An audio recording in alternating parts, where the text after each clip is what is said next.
Bismillahirrohmanirrohim. Assalamualaikum warahmatullahi wabarakatuh. Hai adik-adik, tadi kita udah sempat kenalan ya. Jadi pembelajaran kali ini akan bersama Ibu Dewi. Mungkin saat ini kita hanya bisa bertemu di dunia maya, tetapi mudah-mudahan pandemi ini segera berlalu biar kita bisa bertemu dan bertatap muka secara langsung. Meskipun begitu, Ibu doakan semoga adik-adik selalu sehat dimanapun berada. Oh iya, di sini Ibu akan melanjutkan pembelajaran dari Ibu Ratna. Kemarin katanya Ibu Ratna sudah sampai ke perhitungan ya. Yang artinya kalau perhitungan berarti berbicara tentang kuantitas, berarti jumlah dari penduduk. Baik itu jumlah yang lahir, jumlah yang mati, ya seperti itu. Nah, tapi latihannya belum kan ya? Jadi nanti insya Allah di akhir pembelajaran Ibu akan memberikan beberapa soal yang akan kita bahas bersama-sama nanti ya. Nah, tapi untuk saat ini kita akan lanjutkan dulu ke materi selanjutnya yaitu materi tentang kualitas dari penduduk. Jadi kita masih berbicara tentang dinamika penduduk ya atau perubahan penduduk. Kalau kemarin berbicara tentang kuantitas jumlahnya, nah sekarang kita akan berbicara tentang kualitas penduduk ya, khususnya penduduk Indonesia. Berarti kualitas di sini berhubungan dengan baik dan buruknya penduduk. Jadi, sekarang kita akan membahas tentang kualitas penduduk. Nah, di sini ada kata kualitas nih. Ibu yakin kok adik-adik udah familiar banget ya dengan kata kualitas, udah nggak asing lagi.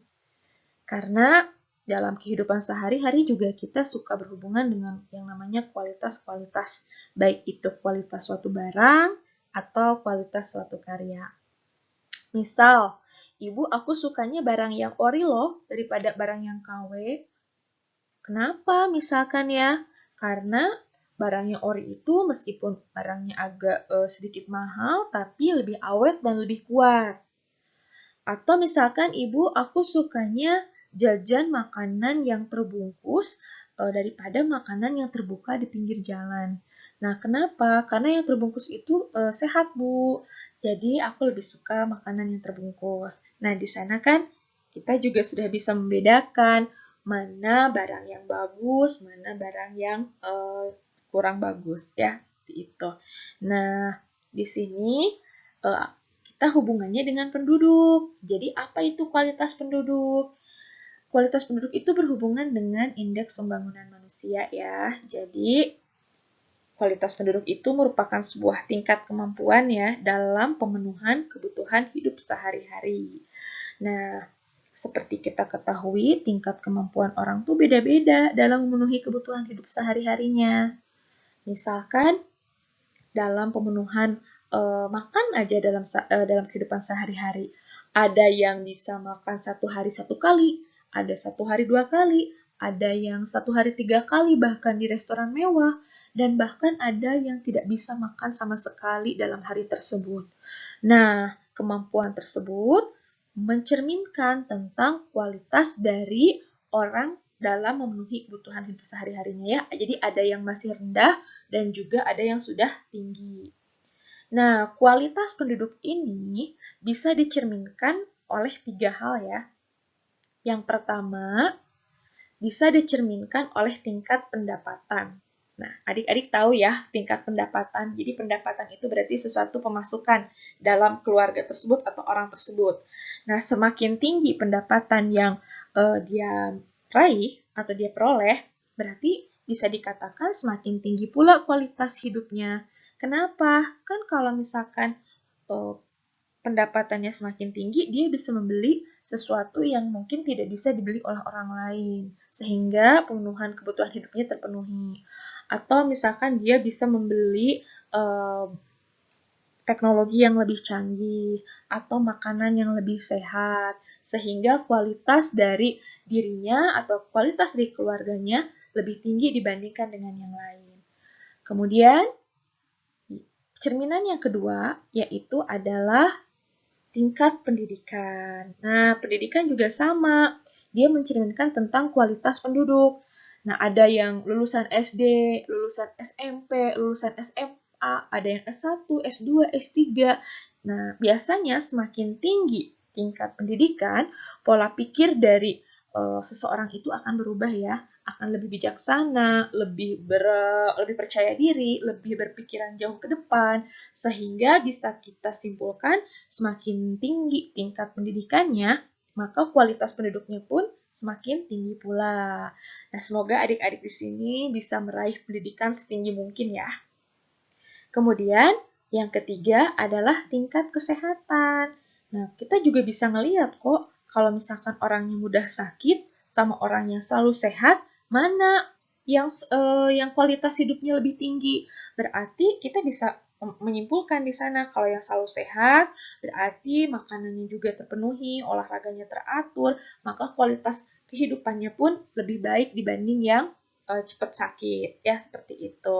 Nah, di sini ketiga kriteria tersebut, baik itu tingkat pendapatan, tingkat pendidikan, tingkat kesehatan, dapat mencerminkan kualitas dari penduduk tersebut. Semakin tinggi, maka semakin tinggi pula kualitas hidupnya.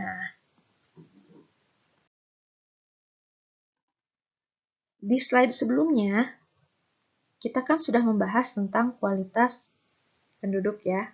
Jadi kualitas penduduk itu dipengaruhi oleh 3 hal, yaitu tingkat pendapatan, tingkat pendidikan, juga tingkat kesehatan. Nah, sekarang kita akan berbicara tentang kualitas penduduk di Indonesia. Berarti kita juga harus tahu dulu tingkat pendapatan di Indonesia, tingkat pendidikannya, juga tingkat kesehatannya. Nah, kalau berbicara tentang tingkat pendapatan, kalau untuk mengetahui tingkat pendapatan Indonesia, berarti itu berhubungan dengan pendapatan per kapita.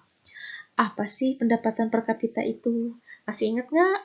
Jadi pendapatan per kapita itu adalah pendapatan rata-rata setiap orang ya, atau setiap penduduk di negara tersebut dalam 1 tahun. Nah, jadi pendapatan per kapita ini nanti mencerminkan tingkat kemakmuran suatu negaranya.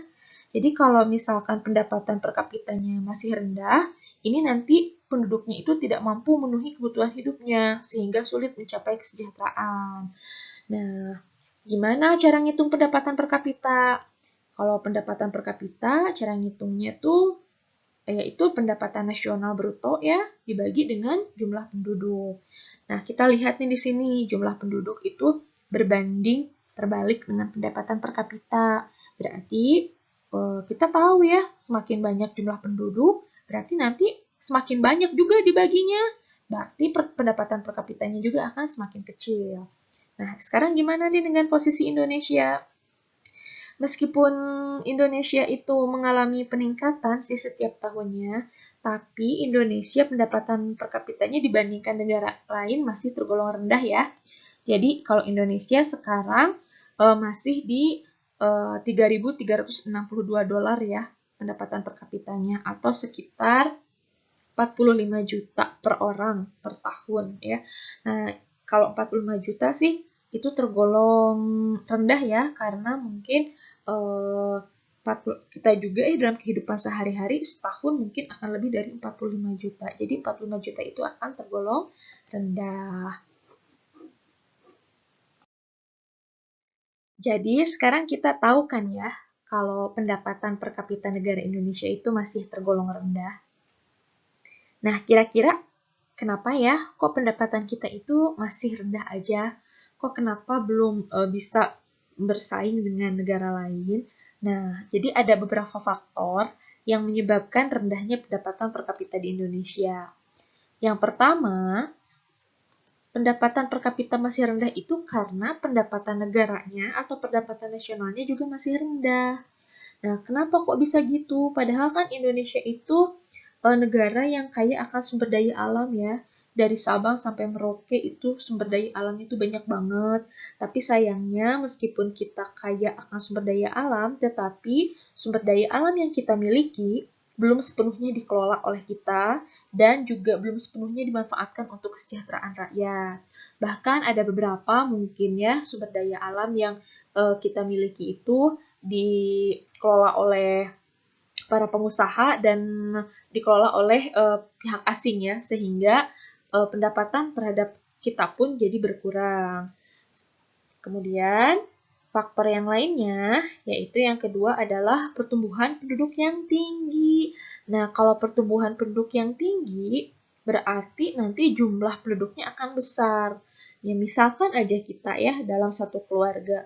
Kalau misalkan satu keluarga, anaknya cuma satu, berarti nanti kan pendapatannya itu hanya untuk satu anak, berarti hanya bakal mendapatkan banyak ya. Tetapi ketika anaknya bertambah menjadi 2 atau 3, maka nanti pendapatan pun harus dibagi 2 atau 3. Jadi semakin tinggi pertumbuhan penduduknya, semakin banyak jumlah penduduknya, maka akan semakin kecil juga pendapatan per kapita yang diterima oleh negara tersebut. Dan seperti kita ketahui, Indonesia itu pertumbuhan penduduknya tinggi sekali ya.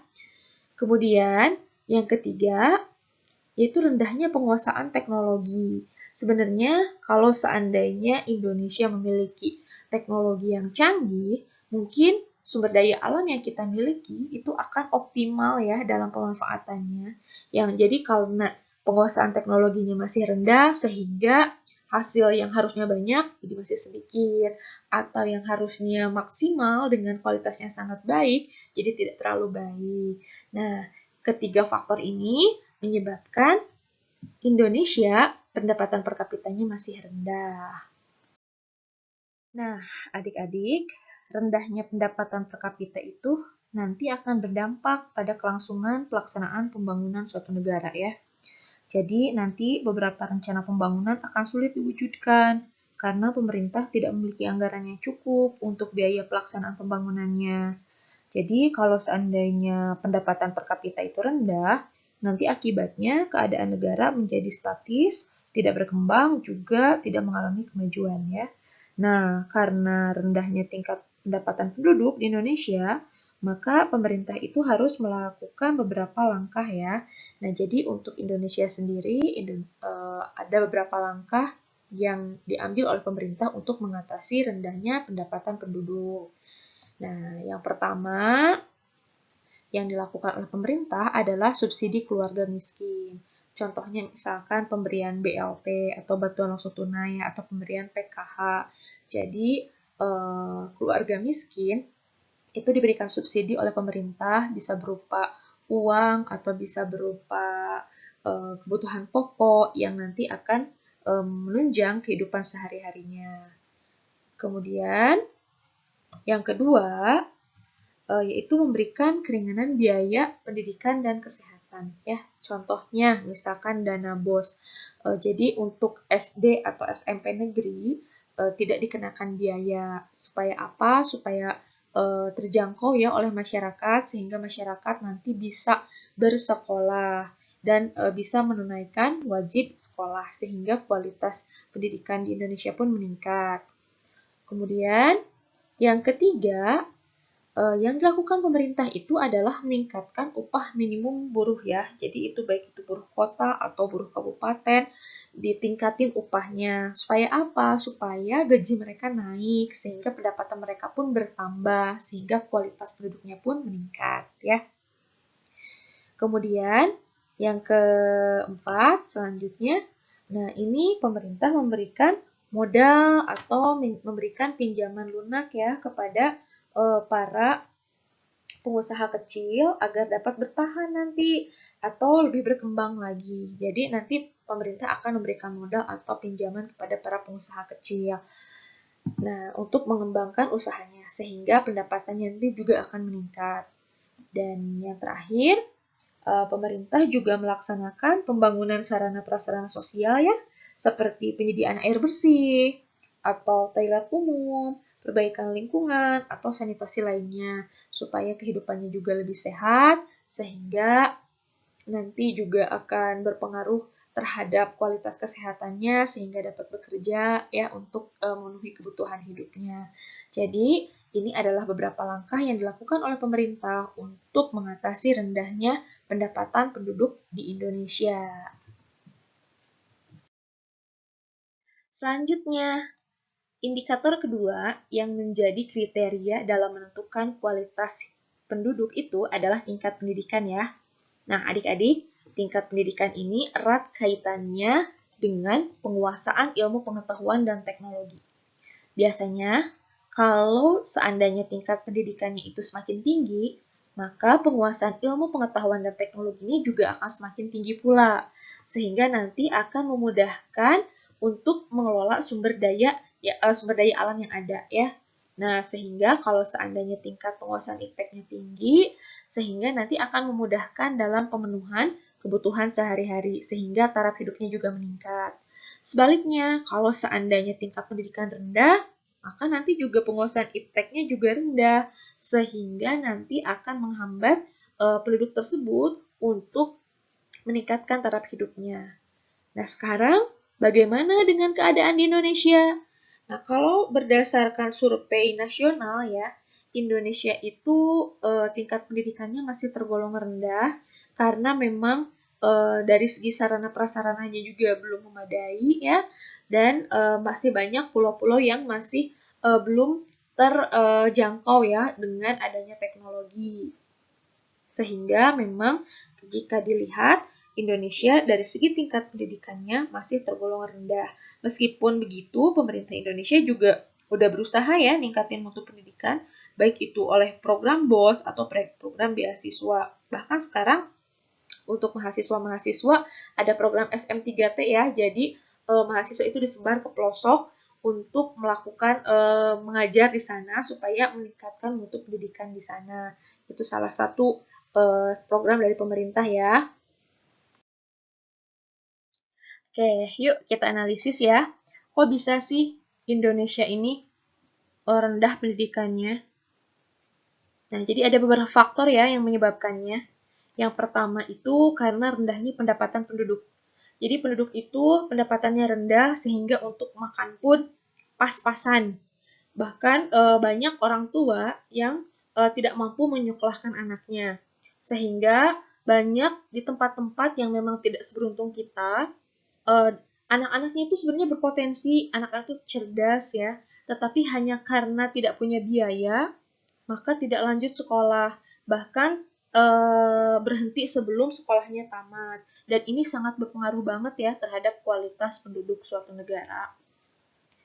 Kemudian yang kedua, faktor penyebabnya itu karena sarana prasarana pendidikannya itu belum memadai. Bisa jadi gedungnya itu roboh, atau misalkan ruang kelasnya itu nggak ada, atau buku-buku pelajarannya kurang. Sementara jumlah penduduk usia sekolah tuh banyak, sehingga nggak kebagian semua ya. Makanya tidak semua siswa itu dapat sarana prasarana yang memadai untuk belajar. Kemudian yang ketiga adalah adanya kekurangan kesadaran ya dari penduduk, karena di beberapa tempat penduduk itu masih kurang kesadarannya, sehingga mereka itu lebih memilih untuk bekerja daripada menyekolahkan anaknya, karena berpikir bahwa anaknya itu lebih baik mencari uang daripada sekolah ya yang akan menghabiskan uang seperti itu. Nah, padahal sebenarnya pendidikan itu investasi ya untuk diri kita, karena semakin tinggi pendidikan, bisa jadi penghasilannya akan kita raih di masa depan pun akan semakin tinggi. Jadi faktor-faktornya itu ada 3 ya yang menyebabkan Indonesia menjadi rendah pendidikannya, yaitu rendahnya pendapatan, sarana prasarana juga kurang memadai, dan kurangnya kesadaran penduduk. Oke, jadi kira-kira langkah apa aja sih yang diambil pemerintah dalam meningkatkan pendidikan? Jadi pemerintah tuh tahu ya kalau pendidikan kita tuh masih rendah. Jadi ada beberapa langkah yang diambil pemerintah. Yang pertama yaitu membangun sekolah baru. Jadi pemerintah itu membangun di beberapa tempat sekolah-sekolah baru, terutama SD ya, karena SD itu menjadi dasar banget dalam pendidikan. Kemudian yang kedua, pemerintah juga meningkatkan sarana dan prasarana pendidikan, baik itu dalam segi bangunan, misalkan laboratorium, perpustakaan, ataupun dari segi alat-alatnya ya, ataupun buku-buku pelajaran, sehingga semua siswa yang sedang mengenyam pendidikan dapat terfasilitasi dan dengan maksud untuk meningkatkan kualitas dari siswa tersebut. Kemudian yang ketiga, pemerintah juga mengadakan program untuk meningkatkan kualitas guru. Jadi dilakukan beberapa pelatihan-pelatihan supaya guru itu makin bagus ya dalam mendidik siswanya sehingga nanti juga mampu mencetak siswa-siswi yang berkualitas juga untuk memperbaiki kualitas negara. Kemudian yang keempat, pemerintah juga mencanangkan program wajib belajar ya, sehingga memang kita itu diwajibkan untuk belajar, SD, SMP juga wajib, sangat wajib ya, menjadi dasar untuk pendidikan.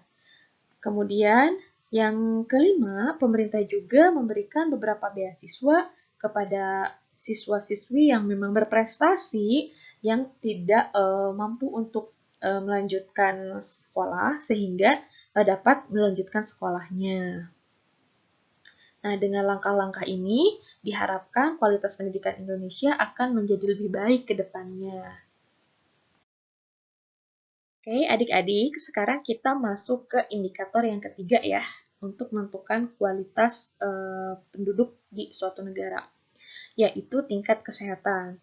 Nah, tingkat kesehatan ini sangat berpengaruh ya terhadap kualitas penduduk suatu negara, karena suatu negara itu dikatakan berkualitas tinggi apabila tingkat kesehatannya juga tinggi. Nah, apa aja sih kira-kira faktor yang mempengaruhi tinggi rendahnya tingkat kesehatan suatu negara? Jadi yang pertama itu adalah tingkat angka kematian bayi ya. Seperti kita ketahui, bayi itu kan masih memiliki imun yang rendah ya, sehingga ketika terkena virus aja bisa harus dirawat. Nah, kalau semakin banyak angka kematian bayi, dapat disimpulkan bahwa negara tersebut tingkat kesehatannya masih rendah. Kemudian, faktor yang kedua yaitu ketercukupan gizi ya. Jadi gizi itu harus terpenuhi agar selalu sehat. Nah, menurut Departemen Kesehatan, gizi yang harus dipenuhi itu sekitar 2.400 kalori ya per harinya, per orangnya. Nah, tetapi sepertinya di Indonesia belum mencapai itu. Kemudian, yang ketiga adalah angka harapan hidup. Nah, angka harapan hidup ini adalah rata-rata umur ya yang dapat dicapai oleh suatu penduduk di suatu negara. Nah, angka ini kalau di Indonesia sih sudah mencapai 60 sampai 65 ya. Tetapi kalau dibandingkan dengan negara lain, angka harapan hidup di Indonesia masih tergolong rendah juga. Karena kalau di negara lain, angka harapan hidupnya itu sudah mencapai 70 tahun sampai 80 tahun. Nah, rendahnya tingkat kesehatan masyarakat ya akan berdampak pada kualitas sumber daya manusia. Jadi nanti generasi yang gizinya tidak terpenuhi akan memiliki kondisi fisik dan psikis yang kurang bila dibandingkan dengan generasi yang terpenuhi gizinya. Nah, adik-adik, kondisi ini juga sangat berpengaruh ya pada pola pikir, ketahanan belajar, dan kreativitasnya. Jadi, di sini ada beberapa upaya yang dilakukan pemerintah untuk meningkatkan kesehatan. Yang pertama, pemerintah itu melakukan kerjasama ya dengan WHO. Nah, dalam kerjasamanya apa aja? Di sini dilakukan misalnya pekan imunisasi nasional atau standar obat yang boleh dimakan atau peningkatan gizi masyarakat, sehingga diharapkan dapat meningkatkan kesehatan dari masyarakat sendiri. Kemudian yang kedua, pemerintah melaksanakan program peningkatan kualitas lingkungan ya, baik dengan kemampuan sendiri ataupun kerjasama dengan luar negeri. Misalkan dengan menjalin kerjasama dengan Badan Pembangunan Dunia. Salah satu contohnya misalkan program peningkatan kualitas lingkungan yang masih dilakukan di itu ya, adalah Kampung Improvement Program ya, atau KIP, itu masih dilakukan sampai sekarang. Kemudian yang ketiga, pemerintah menggiatkan program pemerataan kesehatan dengan cara melengkapi sarana dan prasarana kesehatan. Meliputi apa aja ya? Pertama, tenaga medis, kemudian obat-obatan, alat-alat penunjang medis, dan yang lainnya hingga ke pelosok desa. Kemudian yang keempat, pemerintah mengimbau penggunaan dan penyediaan obat-obat generik ya, tetapi obat generiknya yang bermutu sehingga dapat terjangkau oleh masyarakat. Dan yang terakhir, meningkatkan pelayanan kesehatan masyarakat, misalnya melalui program asuransi kesehatan, atau misalkan asuransi keluarga miskin, atau misalkan untuk keluarga prasejahtera. Sehingga diharapkan dengan adanya langkah-langkah ini, tingkat kesehatan di Indonesia menjadi semakin baik, sehingga berdampak pula pada pola pikir dan ketahanan belajar yang semakin baik, sehingga nanti akan menciptakan kualitas penduduk yang baik pula. Oke adik-adik, sekian dulu penjelasan tentang kualitas penduduk ya. Jika ada yang ditanyakan, silahkan langsung di chat aja di WhatsApp group. Terima kasih atas perhatiannya. Assalamualaikum warahmatullahi wabarakatuh.